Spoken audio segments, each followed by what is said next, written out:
Hello दोस्तों, एक बहुत ही खूबसूरत महिला होती है जो अपने मायके में रहा करती थी, क्योंकि जो उनका पति था वह उस लायक नहीं था। जब भी वह रात के समय अच्छी तरीके से तैयार होकर उसके पास जाती थी तो उनका पति था वो उससे बहुत ही जल्दी जो थक जाता था। उसके सामने जो है वो बिल्कुल हाथ खड़े कर देता, कहता था कि मेरी जो है आपकी इच्छाएं हैं जो अधूरी रह जाती हैं, मेरे जो है बस में नहीं है उन्हें मैं पूरा कर सकूं।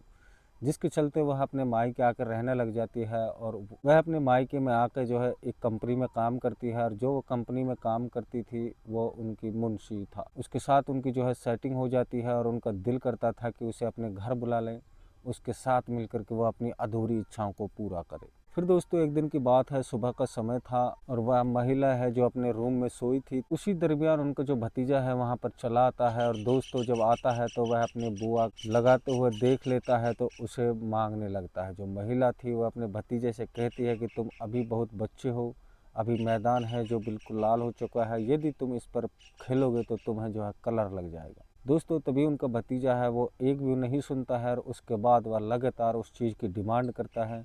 अंत में हार मान करके जो महिला थी वह अपने भतीजे की बात मानकर फिर उसके बाद क्या होता है आप लोगों को मैं विस्तार से समझाने की कोशिश करता हूँ। यह कहानी होती है दोस्तों नागालैंड के एक छोटे से शहर की। वहाँ एक बेहद खूबसूरत महिला रहती थी जो कि अपने मायके में रहती थी, जिनका नाम होता है दोस्तों सृष्टि। सृष्टि के माता पिता नहीं थे, उनका काफ़ी समय पहले मौत हो चुकी थी और जिस वजह से वह अपने भाई और भाभी के घर पर जो है रहा करती थी। उनका बड़ा भाई था, उसे जो बहुत ही प्यार करता था और जो उनकी भाभी थी वह भी उनकी दुलार करती थी। दोनों उसने जो है बेइंतहा मोहब्बत करते थे, जिस वजह से उनके घर में चहती बनी हुई थी। दोस्तों उनकी शादी को लगभग 6 साल निकल चुके थे, फिर भी वह अपने मायके में आकर रह रही थी, क्योंकि जहाँ पर उनकी शादी हुई थी वहाँ सब कुछ ठीक ठाक नहीं था। उनका जो पति था वह एक तरीके से नपुंसक था, क्योंकि जब भी वह सृष्टि के रात के समय में उनके इच्छाएं पूरी करने के लिए जाती थी तो वह जो है थक जाता था और उनसे साफ शब्दों में इनकार कर देता और वह उस कमरे से भी निकल कर बाहर चला जाता था, जिस वजह से सृष्टि की सारी इच्छाएं हैं जो अधूरी थी वह बेचारी पूरी रात जगी रहती, जिसके चलते वह अब मायके में रहने लगती है। उसके साथ मायके में रह करके उन्हें लगभग जो है 4 वर्ष का समय निकल चुका था और गांव में एक कंपनी थी।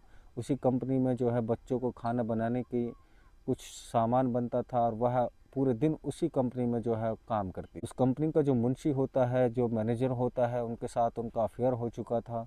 दोस्तों जो उनकी मैनेजर था उनकी सारी इच्छाएं को जो है पूरी करने के लिए वो तैयार था। दोस्तों सृष्टि का मन काफ़ी ज़्यादा उत्सुक था तो वह दोस्तों उसको जो रात में घर बुला लेती और बुलाने के बाद में उनके साथ मिलकर के सारी ज़रूरतों को पूरा करवाती। एक उनका भतीजा था, वह कक्षा 11वीं में पढ़ाई करता था, पढ़ने में काफ़ी होशियार था। स्कूल में पढ़ने के लिए जाता और शाम को वह स्कूल से वापस आता तो सृष्टि के साथ छत पर बैठ घंटों घंटों बात बतलाता। जो सृष्टि थी वह अपने भतीजा का जो है प्यार करती थी और इसी वजह से उन्हें किसी चीज़ की कमी नहीं होने देती। बोलता कि यदि उन पैसों की भी ज़रूरत होती तो सृष्टि उसे दे दिया करती थी, क्योंकि उनके एक ही जो है चहेता भतीजा था। कहती थी कि यदि इनसे मना करूँगी तो इसका जो दिल है वो टूट जाएगा, उनसे वो नाराज़ हो जाएंगे। जिस भतीजे को जो है प्यार में कोई कसर नहीं छोड़ती। भतीजा था वो बहुत ही ज़्यादा नटखट था, हमेशा उनके साथ है जो लगा बजा रहता था, उन्हें छेड़ने में लगा हुआ था, कभी इधर से कभी उधर।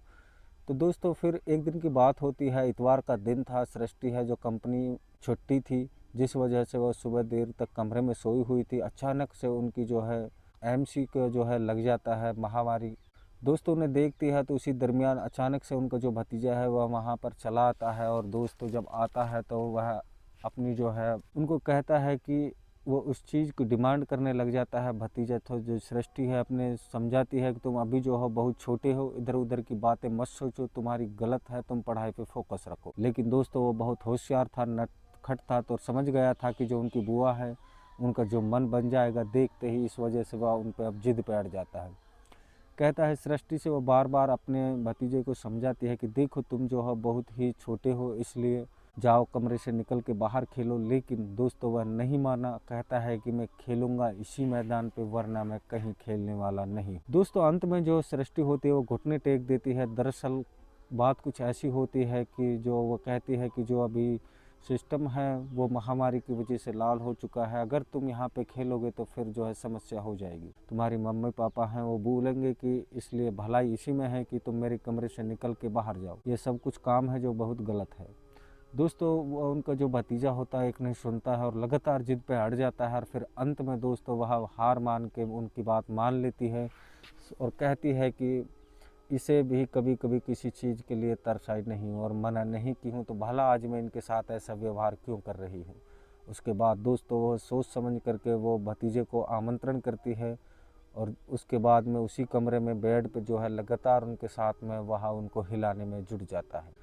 वो इस कदर उनको दोस्तों हालत एकदम पतली कर देता है और उसके बाद सृष्टि थी वह अपने भतीजे से कहती है कि देख लो कहीं कलर वगैरह नहीं लग गया हो, यदि तुम्हारा जो मम्मी पापा ने देख लिया तो वो क्या कहेंगे।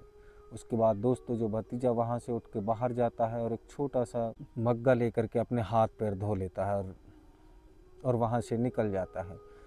दोस्तों उस दिन की घटना में सृष्टि का भतीजा था, इस चीज़ की उन्हें जो आदत लग चुकी थी। अब वो जब रात होता तो लोग खाना पीना खा करके अपने कमरे में सोने जाते थे, तो सृष्टि का भतीजा वह चुपके से दबे पाँव जो है सृष्टि के कमरे में जाता और दोस्तों जाने के बाद वह उनके साथ में कुछ इस तरह की हरकतें करता, उन्हें जो है बहला फुसला कर मना करके उनके साथ में फिर वो कार्यक्रम में जुट जाता था। पूरी रात वो उनके साथ में इसी काम को अंजाम देता, उनके अरमानों को पूरा करता, तब तक कि दोनों की जो है इच्छाएं पूरी नहीं हो जाती।